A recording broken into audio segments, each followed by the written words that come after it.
Hello students, welcome back to math classes.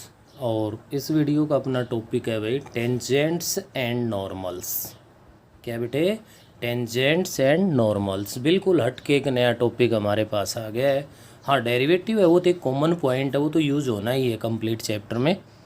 तो tangents and normal में सबसे पहले टेंजेंट। आप लोगों ने 10th क्लास में सर्कल के लिए भी पढ़ा है भाई, सर्कल को जो टच करके जाए, तो ये भी तो वही है कि कोई भी एक कर्व है हमारे पास। क्या बेटे? ये कर्व, ये सर्कल की भी हो सकती है, पैराबोला भी, इलिप्स भी, किसी भी शेप में हो सकती है। ये कर्व है, इस कर्व को यहाँ पे मैंने कोई भी पॉइंट P लिख दिया। इस P पॉइंट पे टच करके जो लाइन जा रही है वो इसकी क्या होती है? टेंजेंट होती है। नेक्स्ट नॉर्मल, इसी टेंजेंट पे परपेंडिकुलर। किस पे भाई? इस टेंजेंट पे जो परपेंडिकुलर है वो क्या होती है? नॉर्मल होती है। तो क्या हो गई ये? टेंजेंट और ए नॉर्मल। इसके बाद अपने पास यहाँ पे बात आती है equation of tangent. Equation of a tangent. तो इक्वेशन ऑफ टेंजेंट फाइंड करोगे तो उसके लिए ध्यान दीजिए, आप जो P पॉइंट ले रहे हो, कोई भी पॉइंट तो होना चाहिए भाई, उसके कोऑर्डिनेट मैंने x1 और y1 ले लिए। क्या ले लिए उसके?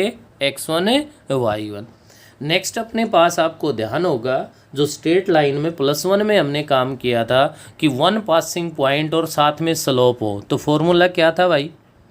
y minus y1 is equals to m into x minus में x1 था या नहीं? तो ये m ये हमारे पास क्या थी? स्लोप ऑफ लाइन कह देते थे हम यहाँ पे भाई। अब यहाँ इस टॉपिक में इस m की जगह क्या आ जाएगा? dy बाई डी एक्स आ जाएगा, जो कि स्लोप ऑफ टेंजेंट कहलाएगा। तो y minus y1 is equals to d y by d x into x minus x1। तो ये क्लियर कीजिए, x1 और y1 तो इसके पासिंग पॉइंट है, और जो dy बाई डी एक्स है वो हमारे पास क्या है? Slope of tangent. जहाँ आप लिख सकते हो where dy by d x is equals to slope of a tangent. Line के लिए केवल स्लोप बोल देते थे, यहाँ स्लोप ऑफ ए टेंजेंट कहलाएगा। तो वहीं 10th क्लास से ही मिलता जुलता के काम तो वही है, बस इसमें डेरिवेटिव का यूज हो रहा है, उसमें विदाउट डेरिवेटिव करना। तो कोई भी बच्चा ऐसा हो भाई, इक्वेशन ऑफ टेंजेंट या उसकी फॉर्मूला, अगर इस पर कहीं भी कोई डाउट हो तो आप लोग बता सकते हो। नेक्स्ट अपने पास में आ रहा हूँ, इसके अंदर अपने पास क्वेश्चन आ रहा है भाई equation of normal. Equation of normal. अब इक्वेशन ऑफ नॉर्मल में क्या होता है कि आपके पास यहाँ पे टेंजेंट और नॉर्मल है, वो बोथ परपेंडिकुलर है भाई। और ध्यान होगा आपने +1 में रीड किया था, अगर टू लाइन परपेंडिकुलर है, उनकी स्लोप m1 और m2 है, तो उसका प्रोडक्ट किसके इक्वल होगा? -1 के इक्वल होगा। बोलो ऐसा ही था या नहीं?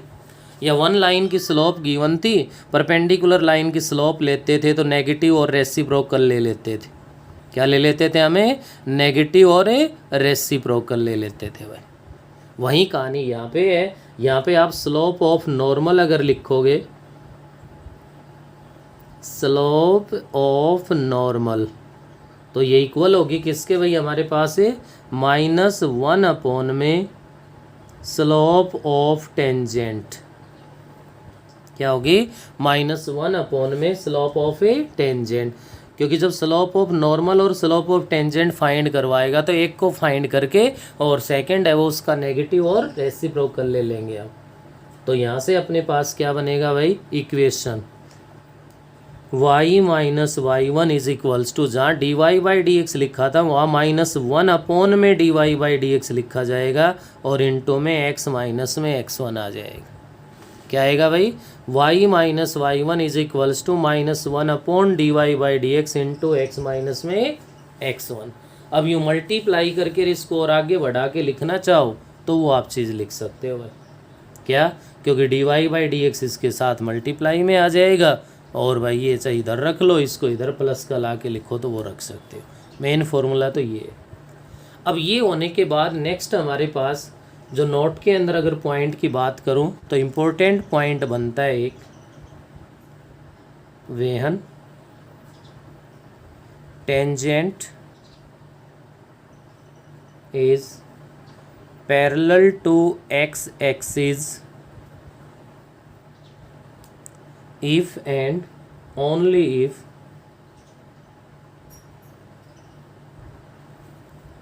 dy by dx is equals to 0. When tangent is parallel to x axis if and only if dy by dx is equals to 0.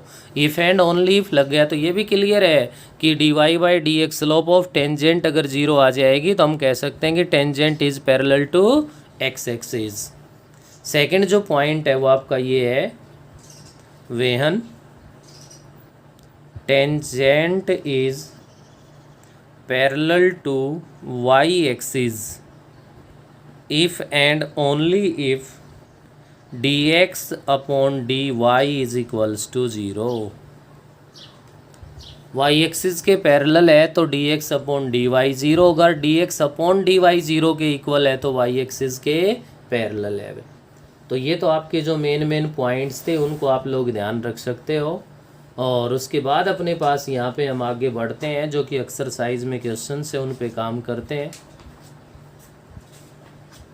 Exercise आपकी 8.2 है और 8.2 के अंदर भी क्वेश्चन से अगर ऑब्जर्व करोगे, एग्जाम्पल्स को देखते हुए आगे चलोगे, बोर्ड में काफ़ी बार क्वेश्चन है वो यहाँ से भी आया हुआ है भाई। तो मैं एक्सरसाइज 8.2 है वो स्टार्ट करवा रहा हूँ आपको और उस 8.2 का फर्स्ट क्वेश्चन ही है आपका, find the slopes of tangents and normals to the following curve.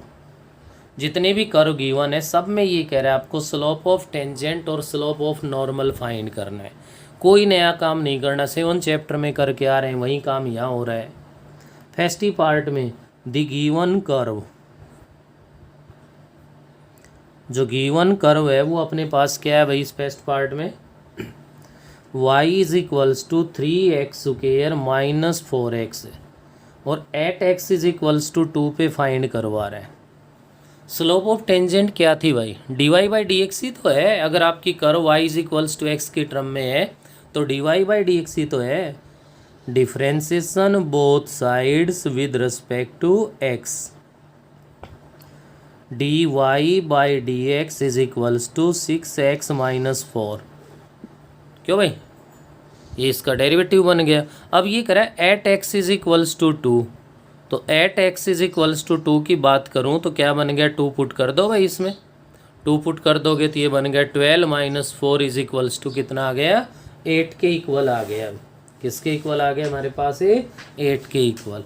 तो ये आ गई क्या, इसको आप लिख सकते हो slope of tangent, slope of tangent is equals to 8 आ गई। क्या बतानी है आपको नेक्स्ट है, slope of normal negative and reciprocal. Slope of tangent आ गई तो स्लोप ऑफ नॉर्मल क्या होगी, उसका नेगेटिव और रेसिप्रोकल हो जाएगी। ये स्लोप ऑफ नॉर्मल है। फर्स्ट क्वेश्चन के जितने भी पार्ट्स गिवन है सभी के सभी पार्ट्स में आपको यही करना है, फर्स्ट सेकंड थर्ड। ये तो y is equals to x की टर्म में गिवन है और पार्ट नंबर आपका 4th और 5th की अगर मैं बात करूं तो x और y है वो आपके किसकी टर्म्स में गिवन है भाई, थीटा की टर्म्स में गिवन है।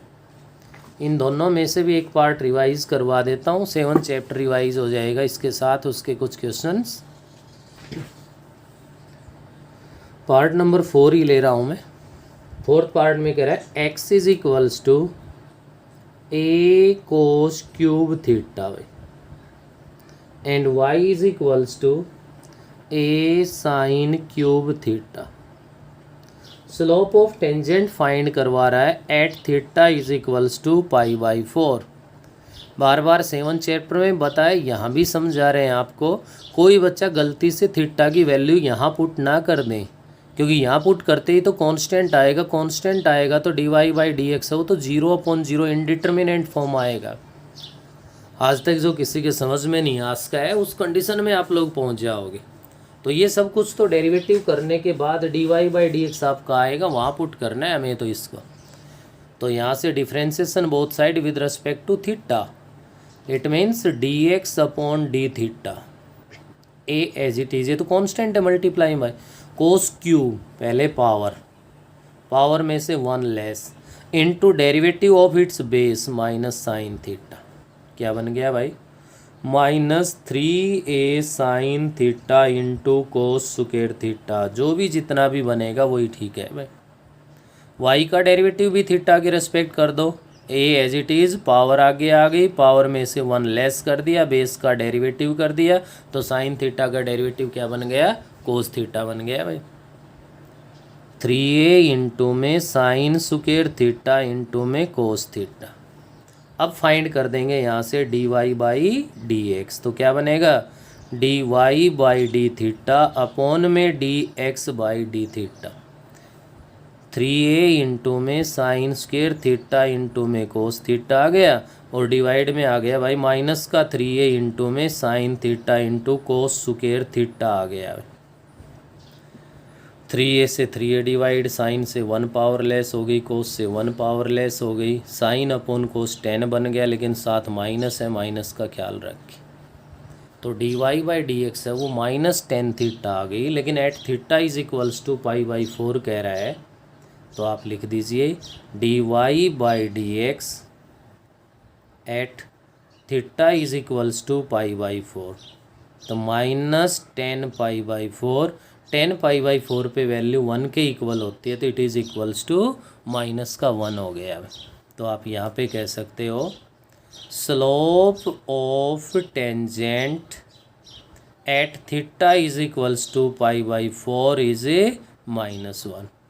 नेक्स्ट हमें फाइंड करके दिखाना है स्लोप ऑफ नॉर्मल। तो स्लोप ऑफ नॉर्मल तो भाई इसका नेगेटिव और रेसिप्रोकल, तो ये आपके पास क्या बन गया? +1 आ गया। तो फर्स्ट क्वेश्चन का ये था अपने पास पार्ट नंबर 4 भाई, जो कि आपके पास क्या गया? -1 और +1 आ गया। नेक्स्ट अपना क्वेश्चन नंबर 2 है। सेकंड क्वेश्चन में ये कह रहा है prove that the tangents to the curve at point 20 and 30 are at right angle. ये कह रहा है कि इस कर्व की जो टेंजेंट्स है वो पॉइंट 20 और 30 पे क्या है? राइट एंगल है। तो क्लियर है, 20 और 30 पे क्या फाइंड कर दो?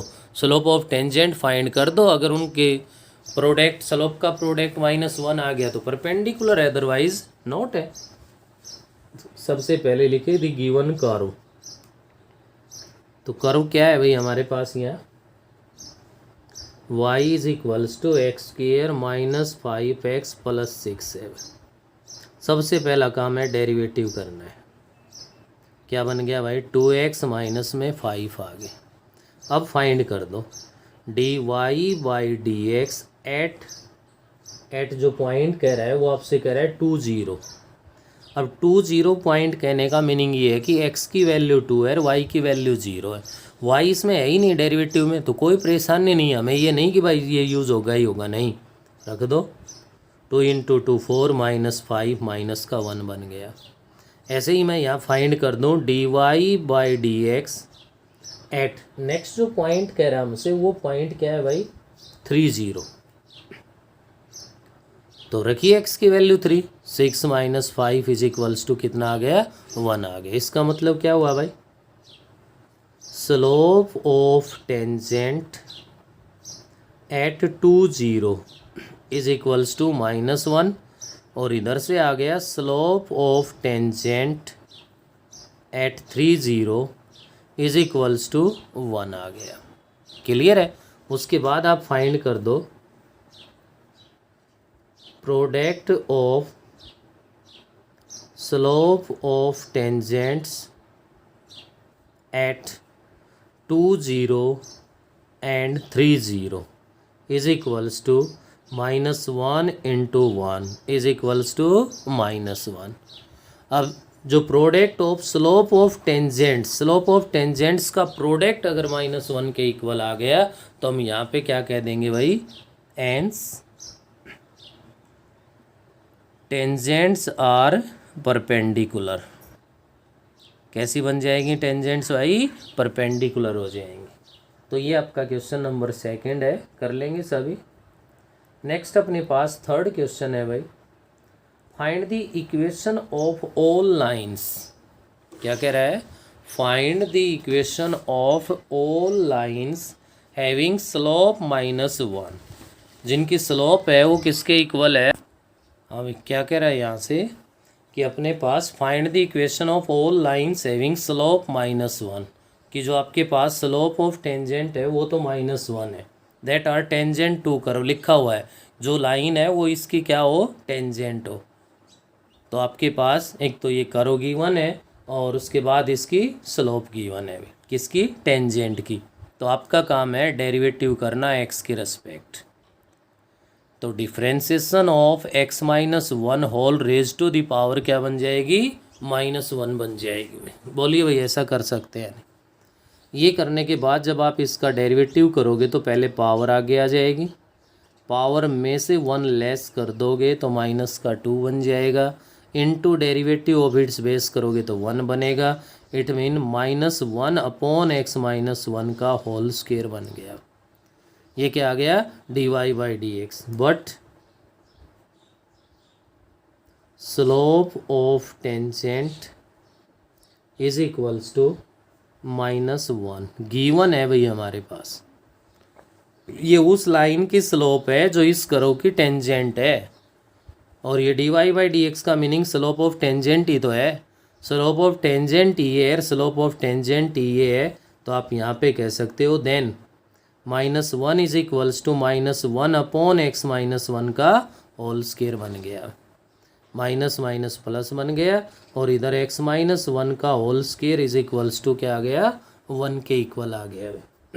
तो यहाँ से आप इसमें देखोगे तो अपने पास से या तो होल स्क्वायर को एक्सपेंड कर दो भाई, या x-1 इज इक्वल्स टू +-1 बन गया।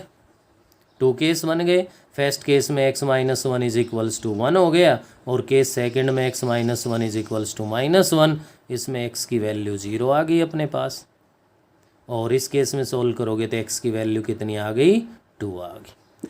अब ये देखिए x की ये वैल्यू किस काम की है, ये जब जिन लाइंस का मतलब है टेंजेंट्स की इक्वेशन फाइंड करवा रहा है, उनकी स्लोप तो गिवन है लेकिन पॉइंट तो नहीं है। विदाउट पॉइंट के हम उनकी इक्वेशन तो फाइंड नहीं कर सकते। तो उस पॉइंट को फाइंड करने के लिए हम लोग ये सब कार्य कर रहे हैं, जहाँ पे हमारे पास x की जो वैल्यू है वो 2 और 0 आ चुकी है। तो आप इसी केस को आगे बढ़ाते हुए जो कर्व गिवन है वहाँ पे x की वैल्यू 2 पुट कर दो भाई। फर्स्ट वाले x की वैल्यू मैं 2 पुट कर दूँ तो 1/2 -1 1 ही आ गया। तो पासिंग पॉइंट यहाँ से क्या बना, 2 1 बन गया भाई। ये था आपका केस फर्स्ट। इधर चल रहा है केस सेकंड।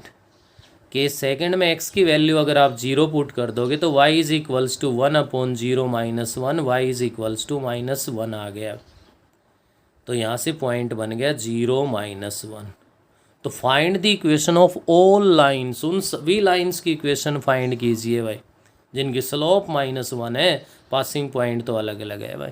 तो आप यहाँ से फाइंड कर दोगे क्या भाई, equation of tangent whose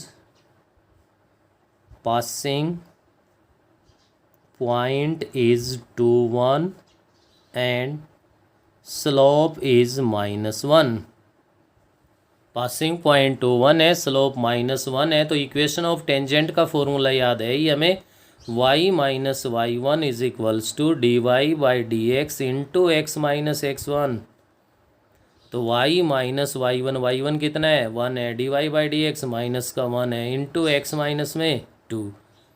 y - 1 is equals to minus का x बन गया प्लस का 2, and x plus y is equals to किसके इक्वल आ गया, 3 के इक्वल आ गया। या लेफ्ट में रखोगे तो इसको माइनस का 3 लिख सकते हो, ये लिख दो या फिर इसको ये लिख दो, दोनों आंसर आपके राइट।